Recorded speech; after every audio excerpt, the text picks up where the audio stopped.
Diabetes Connections is brought to you by Animas Corporation, providing insulin delivery products for people living with diabetes and part of the One Touch family. And by Dexcom. Take control of your diabetes with the world's first continuous glucose monitoring system that sends glucose readings directly to your compatible smart device. Live life on your own terms with Dexcom. Hey, it's Stacey. This podcast is not intended as medical advice. You know that. I'm not a doctor. If you have those kinds of questions, please contact your healthcare provider.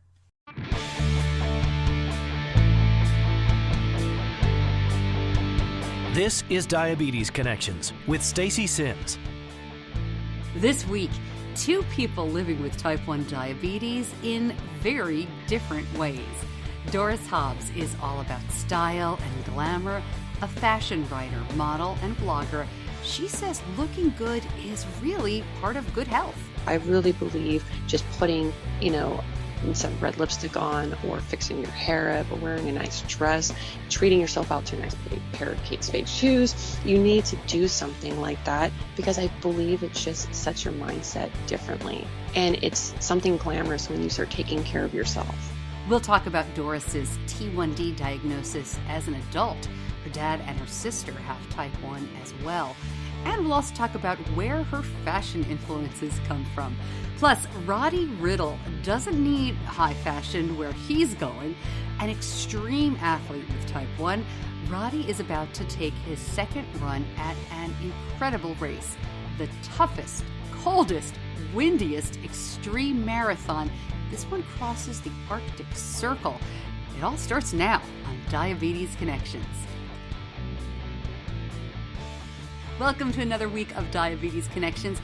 I'm Stacey Sims. This is a place where we educate and inspire, bringing you stories of connection from amazing people living with type 1, provide news and information about technology and treatment, and feature everyday families, kids and adults who aren't running around the Arctic Circle, but are just living with type 1 diabetes and everything that comes with it. My son was diagnosed 10 years ago, just before he turned 2. I've spent my career as a local TV anchor and radio show host, and here we are all now together on this podcast. If you're listening on a podcast app and you like what you hear, please subscribe. You'll get the show first. It'll go right to your phone every week, so you can listen while you drive or you work around the house or you walk the dog. Very easy to subscribe on most podcast apps. Well, today we've got quite the extremes on the show. High glamour on one hand, and then high risk outdoor adventure on the other. But first, a word from one of our sponsors who makes the show possible. I want to tell you about Animas. And we started using an Animas insulin pump nearly 10 years ago. It'll be 10 years this summer when we started pumping with Animas, and I love their products. Customer service is second to none. Animas offers a choice of pumps, so you can choose the insulin pump that best suits each individual, and in our case, families' unique needs. I love working with Animas, and I am thrilled they're on board with the podcast. Find out more about their products at diabetes-connections.com and click on the Animas, part of the One Touch family logo. This is the last show in February of 2017, if you're listening as it's newly released. And we started the month talking about Diabetes Podcast Week, where about a dozen shows get together to help the Spare a Rose campaign. I organized that for the first time last year, and we did it again this year. And I'm keeping that going all month long, really, around here. Spare a Rose is an incredible charity. It is part of the Life for a Child campaign. And you can just look at the logo at diabetes-connections.com. You can see the rose logos right there. Just click on that. And what they do is get much-needed life-saving supplies, the basics, to kids with type 1 in the developing world, for whom type 1 can be a death sentence, really. So the idea was around Valentine's Day, you would spare a rose. You would buy one less rose in your bouquet and send that money to the campaign. You could spare a whole bouquet and send in a bigger donation. Now, a big thank you to Julie C's Wild Tree with a huge donation to Spare a Rose.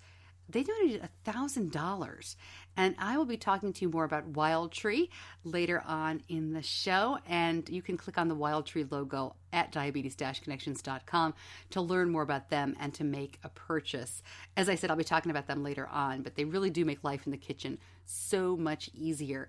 And please check out Spare a Rose. I know it's around February, but this is the last time for a while that we'll be really talking about it on the show, and it makes such a big difference. And thank you to everybody, so many listeners who have already donated. Appreciate that so much. When we talk on the show about all the things we can do despite diabetes or with diabetes, right? It's because we have, for the most part, the basic tools that we need. Sure, everybody wants, the latest and the greatest, and we all want a cure. But when you think about people in other parts of the world who don't have insulin, who don't have test strips, who don't have meters, who have to walk a very far way to find someone who may or may not even be a doctor, organizations like Life for a Child make a huge difference. So again, thanks for taking the time to listen to me talk about that and to make a donation. All right, a quick word about another of our wonderful sponsors, about Dexcom. Speaking of the latest and greatest, when Benny was younger, he was totally out there sharing about his diabetes. He didn't mind checking or dosing in class or during sports anywhere. But like a lot of middle school kids, he is getting more private. And I was surprised to see how much the Dexcom is helping with that. Being able to discreetly check the display on his smart device or the Dexcom receiver is a lot less cumbersome than getting out all the gear to finger stick. And the Dexcom G5 Mobile continuous glucose monitoring system is the first FDA-approved device to let you make treatment decisions without pricking your finger. CGM-based treatment requires finger sticks for calibration, may result in hypoglycemia if calibration not performed or symptoms expectations do not match CGM readings. For more information, go to Dexcom.com. My guest today is very glamorous. In fact, I feel like I should be wearing my hair up and some bright red lipstick for the interview today. She is the founder of richinlovefashion.com, an author, a writer, really just so interesting to look at the pictures on her blogs and her publications. And I was really excited to kind of find out the story behind all of this. Doris Hobbs, welcome to Diabetes Connections. I'm excited to talk to you. I'm excited to talk to you too, Stacey. Thank you for having me. Oh, thanks so much. You have a family story about type 1. You have a family story, it looks to me, about fashion. Let's start, if we could, let's just talk about Rich in Love Fashion. Tell me about your website, because as I'm looking at the pictures, it's this glamorous vintage look that you have. Oh, wow. Well, it started about 4.5 years ago, and it was just one of those situations where it was just like I was in between jobs, didn't know what to do, but I've had all this retail experience. I was told throughout my life you should be a model, and a lot of things are just piling up. So instead of looking for another 9-to-5 job, I decided, you know what, I'm going to take this time and do something different. I'm just going to go on a limb. So I started my fashion blog, richinlovefashion.com. And so I didn't know where it was going to take me. I didn't know what I was going to do with it. And I was just doing it for so many years, and now it's kind of manifested into this amazing glamour, platform for so many people to come and to experience the timeless era of the 1940s, the glamour. I also have a lot of modern touches to it, like modern shoes, because that's one thing you can't take away from me is my designer shoes. But it's just, it's also a platform that I wanted to share diabetes awareness as a type 1 diabetic, and to basically refashion how people see diabetes. And I kind of feel like in so many ways, having this glamorous, persona and carrying that over to the diabetes community, I feel like it has inspired a lot of diabetics to be glamorous with it, to not take it as a setback. Because I have this saying that I always say is every setback's the setup for the glamour in life. And it truly is, because I was not diagnosed with diabetes until about 2.5 years into starting the blog. All right, so let's talk about that. So your dad, you knew type 1 diabetes because your dad has type 1, but you were diagnosed, as you said, as an adult. Let's start with your father, if we could. You grew up with this just as a matter-of-fact issue in your home? So what happened was, growing up, all I knew was a diabetic dad. My mom wasn't, but my dad was. So it was just, waking up at like 3 a.m. and hearing my mom say, get the orange juice, and running out to the fridge to get orange juice because his blood sugar was low. Just those kind of, eerie kind of situations were very scary growing up, and seeing all his struggles of being a diabetic. And that was something I was like, I don't want this. I never want to be a diabetic. And so when my sister was diagnosed at 21, I was like, oh my gosh, like, wow, it was a huge shock to the whole family, because we didn't think it was going to touch either me and my sister. So then after she was diagnosed, she went through, with my dad, and they bonded with it, and they were, going through it. I stayed very distant from it because I was just very scared and very fearful. So when I became a diabetic at the age of 33, it was the biggest shock to my whole entire family, because I'm already an adult. I'm already past my millennium years. And it was just like, out of everybody, I was the healthiest, most active, fit. It just made no sense to anybody, but it just happened. And so, of course, I had that time with my dad, and my dad was very, in a way, not worried about me. It was the funniest thing. He was not worried about me because he knew how disciplined I am. He knew how entrepreneur mindset I have. So he knew I was going to be able to take this and do something amazing with it. He didn't know what, but he just had confidence in me. So of course, sat down, told me, this is how you do it. And I'm like, Dad, I've seen you my whole life, prick your fingers. I've seen you. I know the drill. I just have to find out my own routine of how I'm going to do it. So my dad and my sister are on the Dexcom, the pumps. Me, I'm not. I chose to do it, maybe because I'm a vintage girl, but a traditional way of just basically just doing the Humalog pen.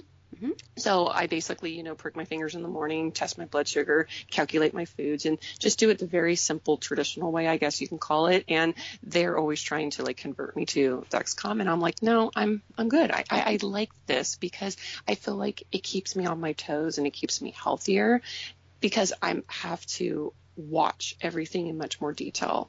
And I'm okay. I'm okay with that. So, that's just kind of the gist of. So is your sister younger or older than you?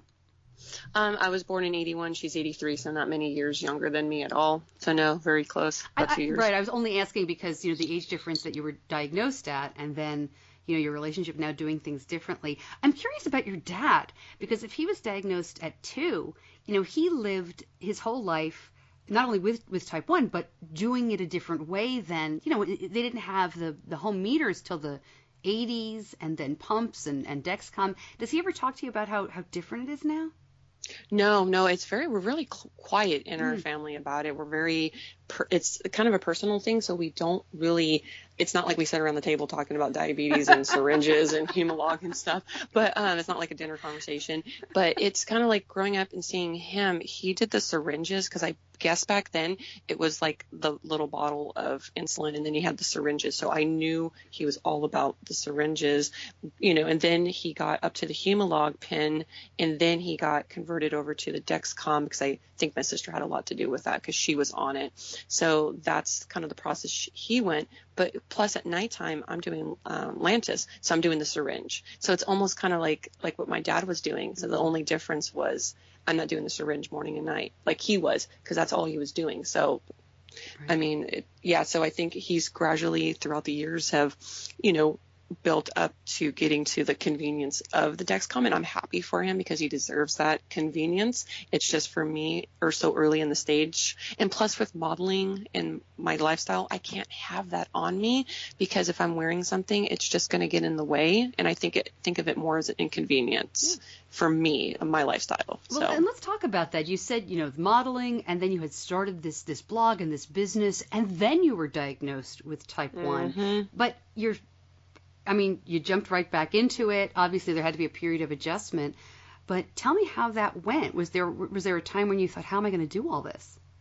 Well, right before I was diagnosed, I went to the doctors in January, feeling fatigue and not, really with it. And so they basically said, oh, you're stressed. I'm like, what kind of stress do I have? I have happy stress, so, because, it's fine. So I was just like, this can't be. In the back of my mind, I I kind of already knew what was going on. I was like, oh gosh, this is diabetes. You know, I was doing research online. I was like, oh my God. And it wasn't to the point where I was losing so much weight and I was drinking so much water. I was so thirsty. And my sister and I went out to dinner one night and she said, let me just test you. And I knew that's when she was starting to get a little nosy about it. And I was like, no, I'm fine. And she's like, no, let me test you. I was like, I don't want you testing me. And then we were having this argument in her car, like, I don't want you to test me. And she's like, I'm going to test you. Give me your finger. I'm like, oh my God. So finally I gave her my finger and she pricked me and I was like 210 and she just started crying. She was like, you know, instead of her saying, I told you so, it was more of this tears, like, you need to go get tested. So I go home, I tell my boyfriend, we're both in denial, like, she doesn't know what she's talking about. She's only a diabetic. She doesn't know what she's talking about. So then we go through the whole denial. I'm losing more weight. You can see it in my photos. Oh, you didn't go in. You decided that that was not for you. Mm-mm. Wow. No, I was in such a state of denial. So finally it was a couple months that went by and it wasn't until I started looking at my blog photos and I could just see, like, you know, it was just like, this is really getting like to a point of, I'm going to have to do something. The quality of my life is starting to go down the drain. So I basically was like, all right, well, maybe I should just get this blood work done. So I finally did. And then it wasn't until later that night, there was a call and it was the laboratory. And I guess the laboratory called one of the nurses to get me into the hospital to the ER right away. Because after they got my blood results, they must have saw how I was at 11.9 AC1 level. Mm-hmm. So that was dangerously high. And they were worried that I was going to go into some kind of diabetic coma or, you know, situation. So they're urging us to go. And I was just like laying in bed, just like not even with it that night. And my boyfriend's like, what do you want to do? It's up to you. And I looked at him and I was like, it's time. And he was like, oh gosh, you know, so he knew, because I'm not a big hospital person. So he knew if I was telling myself, let's go to the hospital, he knew that, okay, she's really like, she's done, she's surrendering. So, and that was kind of my moment to surrender. So I go to the ER, they're injecting me, they're trying to like inject me with IVs, put fluid back in me and running more tests. And that night they couldn't figure out if I was type 2 or type 1, but I was one type. They knew I was a diabetic, but just not which one yet. I was going to ask you about that because a lot of times people in their 30s or people in their 20s even are misdiagnosed. A lot of people think that, you can't possibly be type 1 if you're not a child. Yeah. So they went back and forth for a little while and they said, well, you're going to have to talk to your doctor. And because I don't go to the hospital or doctors at all, you know, I'm very holistic and stuff. I was like, I don't even have a scheduled doctor. Like, who am I going to go to? So I had to, you know, go through that whole routine and get a doctor and so on. And I did. And then it wasn't until a couple weeks later, they had the appointment set for me. So they said that I was type 2 at that point. So then I went and got the pills. Then I went back to the doctors and they said, no, you're type 1, so the pills are not going to work. And I was just like, oh my God. But it was funny. After everything happened with the ER, it was around Halloween time. And I remember I had a photo shoot scheduled a few days later. And I went to bed and I got, you know, of course, went home, went to bed. And the next morning I woke up and I was laying there and I was like, okay, I got two decisions here. Either I'm going to make something glamorous out of this and I'm going to take this setback and make it a setup for something amazing, or I'm going to sit here and pout and go, woe is me about it. And so I woke up and I said, no, I'm going to make something amazing out of this. I'm going to deal with it. I'm going to conquer it and dominate it. And I'm going to go to that photo shoot. And I did. And it was the most inspiring thing and defining thing I ever done for myself, because it basically told myself, you are in control of this. Diabetes is not in control of you. And that's how my dad lived his life. Growing up, he always taught me and my sister, I am in control of my diabetes. My diabetes is not in control of me. And we grew up with that mindset. So I think that's what encouraged me to wake up, to go to that photo shoot, and to define myself as not allowing it to define me. That's fantastic. And before we talk more about those photo shoots, you mentioned that, you know, you had been very healthy. You preferred more holistic medicine. I think like a lot of younger people, and I can say younger people for sure, you know, don't have a regular doctor. Obviously, you're taking insulin and taking care of yourself. But do you find that you're able to work a more holistic method into the way you take care of diabetes? Do you still try that method or, you know, those techniques? Well, for me, I was waking up with a lot of high blood sugars. a year later, after this all happened, like when I first started, I was, eating very healthy, putting a little fitness into it because of my busy schedule. So then finally, it wasn't until like a year later, I was waking up with higher blood sugars, and I started doing more research. So I was talking to my doctor about it, and they suggested, well, why don't you start doing early morning workouts? And I was like, okay, well, with my schedule, that has to be 4:30 in the morning. It's crazy. Yeah. So I was like, all right, how am I going to do a 4:30 morning workout and get this into my routine, at least 30 minutes of cardio? So I basically had to, and I was already like waking up around like 5:15. So it wasn't a huge difference, but it was one of the things I had to adjust over periods of weeks and try to get up earlier and earlier. But now I'm just up at 4:30 naturally now. But it's amazing because to be able to wake up and the first thing that you do is your exercise. I don't know. I just feel like it's something you're doing for you first thing in the morning. And I think it propels your day in a much more of a positive, grateful kind of way, where it's just like, I just did something for me and my body. And now then your blood sugar's lower and you have like your day set instead of waking up and having like a 200 blood sugar and you're just like, oh my gosh, I feel like, whatever, terrible this morning. But it's just like now I'm waking up with like maybe a 70 or 124, and maybe the highest I've had recently, like 170 something. But I mean, they're actually decent blood sugars where it's just your day is set on a positive note versus not. And I just feel like the fitness, drinking like right now I'm drinking, what is this, green tea with mint in it. I'm just a big fan of that every morning. I have that. I try to stay away from processed food at all factors. I eat a lot of fish. I eat a lot, like veggies and so on and so on. But I mean, it's just, cutting back your carbs and knowing what to eat and adding the fitness in there. I agree. I think that that's a great way to eat. I think your discipline is wonderful. But let me talk, if I could, about some fun stuff, because I'm fascinated by your pictures, your fashion sense. Was this something that you were always interested in since you were a little kid?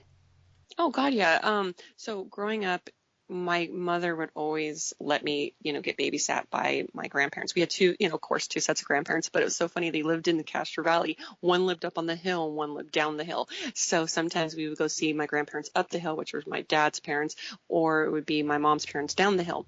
The ones that, everybody knows that I loved to hang with so much was my grandparents down the hill, because my grandfather was an entrepreneur at heart. They watched black and white, vintage movies all the time. It was just very much about like, oh my God, I'm like lighting up just thinking about my grandfather. His name was Robert Alexander. They did documentaries on Channel 9 on him. He worked on the shipyards. He was just the most fascinating man ever. I learned so much from him, from like finances. As a young girl, I learned about finances, about how to run a business. It was just amazing. And I would have never known all that stuff was going to help me where I'm at today. But the artistic side, he was very artistic as well.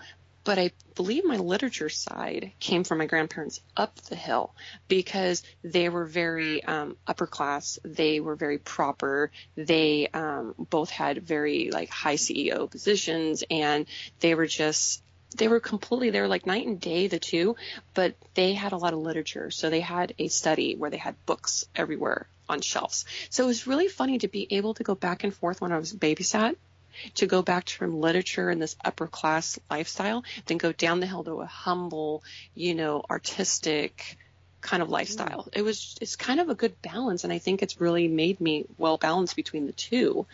And I think that's where all my artistic flair came from, because of course I wanted to go to college and study the arts and study literature and business and stuff. But it was funny. I was working in retail many years, and I fell in love with visual merchandising. That was my love in retail. And I worked in management as well, but I loved the visual merchandising. And I think having that and being able to know the color schemes, how to style people, how to style myself, how to write, I think a lot of that stuff has all compiled into what you see now on Rich and Love. What is visual merchandising? Pardon my ignorance. What does that mean? Oh, okay. So when you go into a store, and for example, when you go into a store and you see walls of displays, that's visual merchandising, where I would basically go into, okay, so there's a wall that's already built. And so we get a floor set. Floor set is basically the diagram of the new product that's coming in, and the new product has to go on the wall for the spring collection. So basically you have older stuff, you take it down, and you have to redesign the whole entire wall, mannequins, side hangs, face outs, everything. And so then you basically do the display, and that's how a lot of retailers make their revenue off of how the displays look. That is fascinating.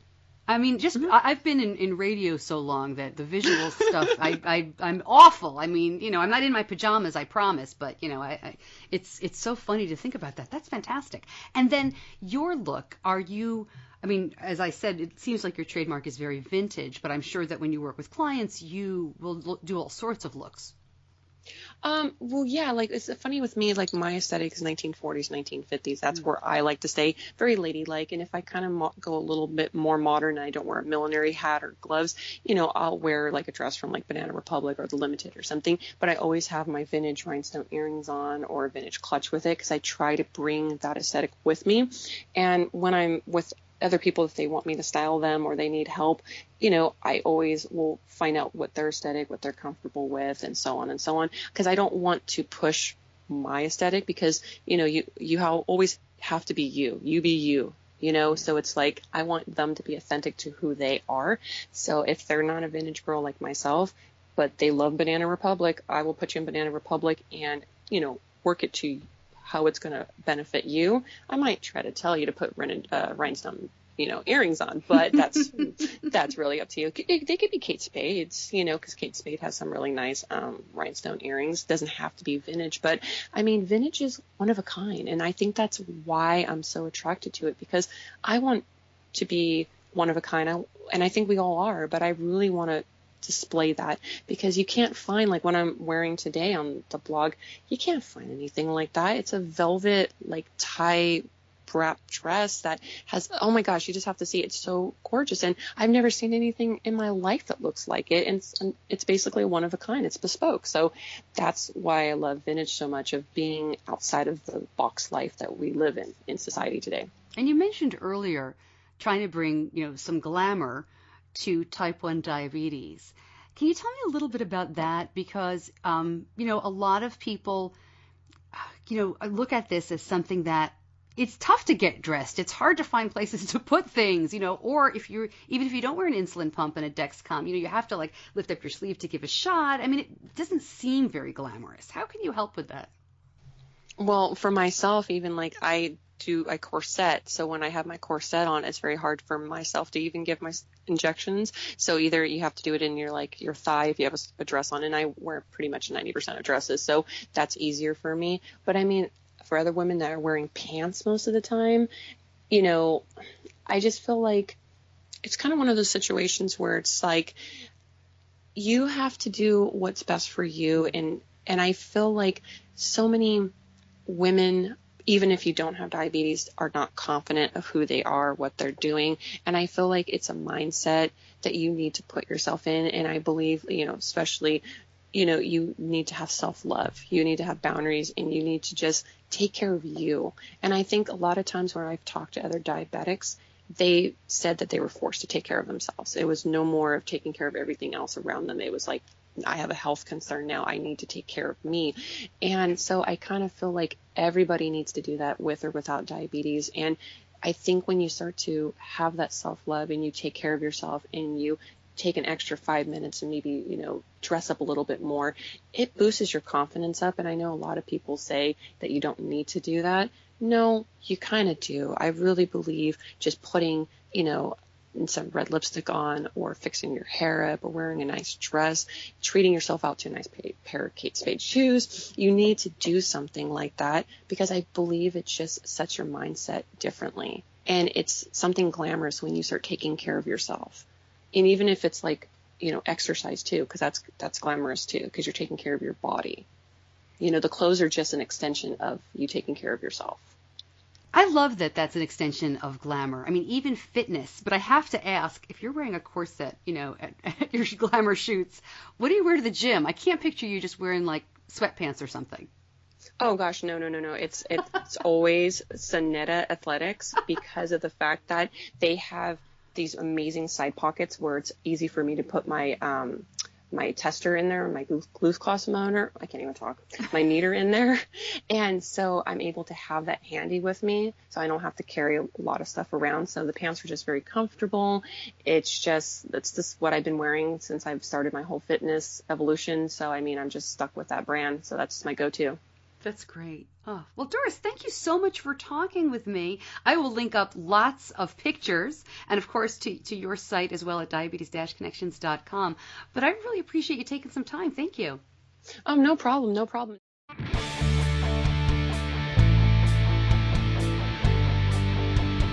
You're listening to Diabetes Connections with Stacey Sims. More information about Doris and links to her blog, beautiful pictures.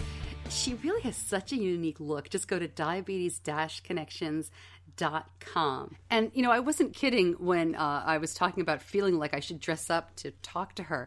As I said, I don't wear pajamas most of the time. All right, once or twice I have been known. I record the show here in a small room right in my house, so I guess I could wear whatever I wanted, as long as I didn't accidentally hit the video button on the Skype interviews. But it's funny, after spending so many years in radio where I could go to work in jeans. I never went to work in my pajamas, I promise. But I could go to work, dressed down pretty much. But then on the weekends, or sometimes we would have charity events, and a lot of those were black tie. So for years, my wardrobe consisted of super casual workwear and super dress-up stuff, and not a lot in between. It was weird. It's so funny working in radio. All right, so let me tell you a little bit about Wild Tree, right? I mentioned them earlier in the show. My local Wild Tree rep and my friend Julie made a big donation to Spare a Rose. And Julie, thank you so much for that. I also like to say thank you to Julie because she is helping save dinner at my house a couple of times a week. I don't really like to cook. I'm getting better. And I guess since I'm getting better, I'm enjoying it more. But my husband was always the cook in the family. But we switched our schedules around and job situation. And he works a ton now. And I'm home cooking. So with Wild Tree, I know that I can make something great for dinner that my kids are going to love. Wild Tree is committed to developing products that fit the needs of your family, easy to use, taste great. They believe in the importance of creating nutritious dinner time solutions. So this isn't a dinner in a box, that comes in the mail to your home with stuff your kids will not eat. You put together your own fresh produce and veggies with their simple recipes, delicious spices and seasonings and blends, family-friendly meals, plus nutritional information on everything, which with type 1, we really need that. It's so helpful and easy. Learn more about Wild Tree and place an order with my friend Julie. I recommend you start out with their Make Fresh Dinner Bundles or the grapeseed oil. Let's show her some love for that big donation. Go to diabetes-connections.com and click on the Wild Tree logo. In just a few days, Roddy Riddle will be heading to the Arctic for one of the most grueling races in the world. He's going willingly. He's actually going for the second time. The 6633 Ultra starts on March 10th. A little bit of background here. Roddy, who's from Scotland, was diagnosed with type 1 at the age of 40. He was already an accomplished international cyclist and world-class athlete at the time, but he had to find his way back. He had lost a lot of weight before he was diagnosed, and he had to learn to train with type 1 on board. So he challenged himself with a little race called the Marathon des Sables, which I am obviously mispronouncing. I'm sorry about that. It's a 230K, that's a 140-mile race through the Sahara Desert. It is known as the toughest foot race on Earth, and I'm going to read from the website here. A truly grueling multi-stage adventure through a mythical landscape in one of the world's most inhospitable environments, the Sahara Desert. You have to be self-sufficient, carry all your food and equipment for the week on your back. Communal goat's hair Berber tents are pitched every night, but apart from that, you have to take it with you. Water is rationed. If you exceed the ration, you get a time penalty. End quote from the website. So, of course, after you finish that, you want to head to the Arctic, right? Well, last year, Roddy attempted the 6633, but he didn't finish. His issues started even before the race, with missing equipment and luggage, and he ran into other problems along the way. I'll link up his blog about this. You can read all about it at diabetes-connections.com. But keep in mind, I think 30 people total have ever finished the 6633. It's crazy. Roddy says he has unfinished business and he needed to go back. So we emailed recently, and because of schedules, he just cannot speak to us before the race. Everything's going a million miles an hour for him, as you can imagine. But hopefully we will talk to him after this craziness and after he recovers. It's unbelievable. But I spoke to Roddy just before last year's race, and of course I asked him why he wanted to do something so crazy. The reason is when I finished the Marathon Sabla, I felt that there was a snowball effect, literally a snowball effect of raising awareness. So I thought, okay, I need to do something else. And the obvious was to do the opposite of the Marathon Sabla. The Marathon Sabla was in plus 50 degrees. So I thought, look up to try and find a cold challenge. Now I found one that I was supposed to be doing February last year. It was 155 miles, similar distance to the Marathon Sabla, but leading up to it, the organisers cancelled it due to lack of entries. So then did a bit more research and found this beast and decided to enter it and do that instead. All right, well, we have to translate real quick. 50 degrees in the Sahara is Celsius, so it would be 122 degrees Fahrenheit. What's the temperature supposed to be like for the Arctic Ultra? Minus 45. Oh, my goodness. And is that Celsius as well? I guess it doesn't really matter once you get that cold. It's about the same, right? Celsius and Fahrenheit. Yeah. I mean, it's really literally, it's minus 49 degrees Fahrenheit. Yeah, it's going to be cold. And to be honest, I don't like the cold and I don't like camping, but it's just something I'm going to have to get around. Well, when we're speaking to you a few days before the 6633 Arctic Ultra begins, and when this episode goes live, you'll be in the middle of it, about 3 or 4 days in. What do you expect to be happening at that point? I mean, is it a question of trying to keep your diabetes gear at the right temperature? Are you just worried about pulling the sled? Give me some insight, perhaps, into what might be going on. Okay. My biggest fear is sleep deprivation. The person that won it 2 years ago did the whole event, the whole 352 miles, with less than 10 hours sleep. Oh. So he was really having severe hallucinations. Now, I can't afford to hallucinate, because if I hallucinate and then throw a hypo in at the melting pot as well, you're throwing two very dangerous things together. So looking after my blood glucose level is going to be the most important thing. So I'll have a continuous glucose monitor, CGM, and I'll be really having to keep an eye on the trend arrows to make sure that I keep my blood glucose levels where I like them to be for exercise. When you step back from these events, or I guess in between when you're training, do you look back at your diagnosis and think, wow, I want to go back and tell myself I'm going to still be able to do all of this. It really is going to be okay. It didn't really go through my head because I did a bit of research and realised that it was controllable. Oh, that's great. I've never let it change my life, and I've not changed anything, to be honest. I still do all the things that I did before diagnosed. In fact, if anything, I do crazier things like these events and things. Like last year, I did a 72-mile ultramarathon with 7,000 feet of climbing and surprised myself by finishing third in it. So although I'm doing these events, I'm not winning them like I used to, but I'm still competitive enough. And when you do get these emails, like the girl who was able to have a sleepover, or meeting people because of these events, what do you tell them? What's that like for you as well?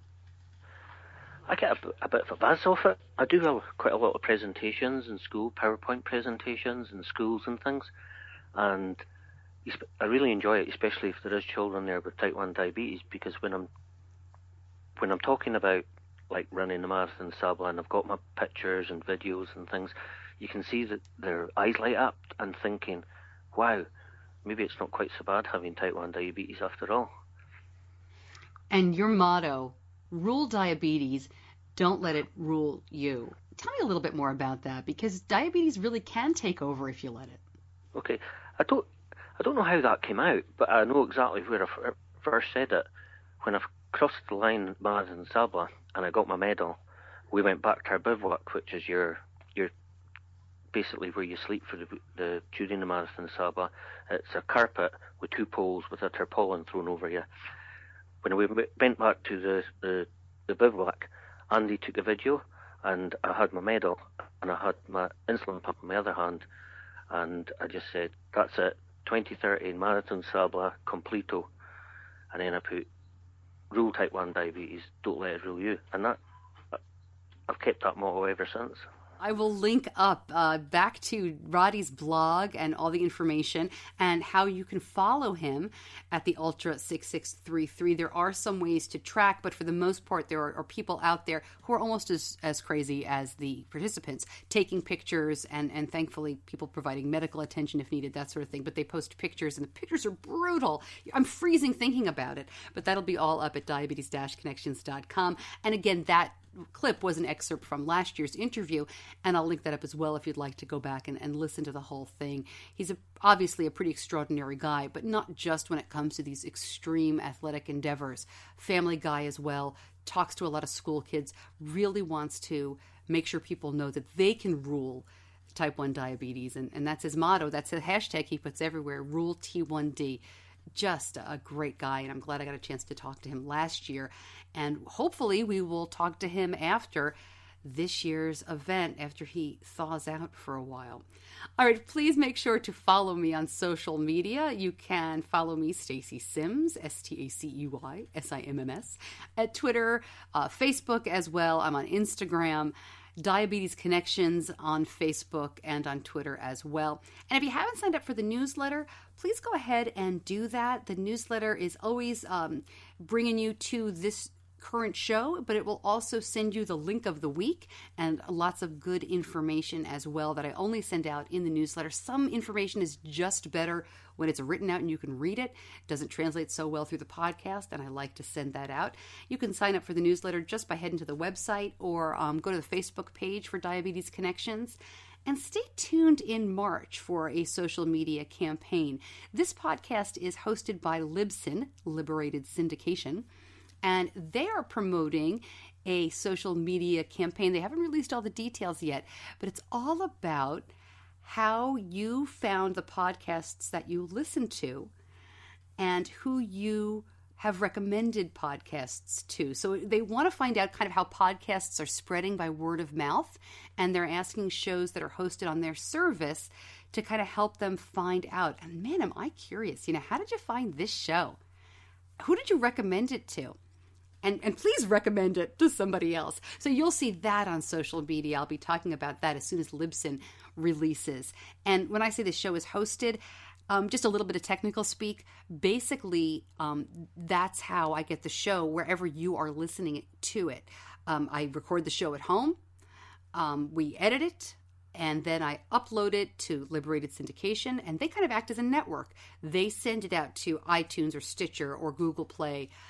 Give me links so I can put it on Facebook, Twitter, and my website, and make it easy so I don't have to worry about podcast hosting, but I can just concentrate on doing the podcast. Because if you know me, you know that I spent my career in front of the microphone and in front of the camera and not on the technical side. So the fact that this gets done every week still amazes me, although I think we're getting pretty good at it. All right, so I think I hit all the notes, right? Social media, newsletter, listen next week. I am so glad you are here. Thank you so much for joining me. I'm Stacey Sims, and I hope to see you back here next week. Diabetes Connections is a production of Stacey Sims Media. All rights reserved, all wrongs avenged.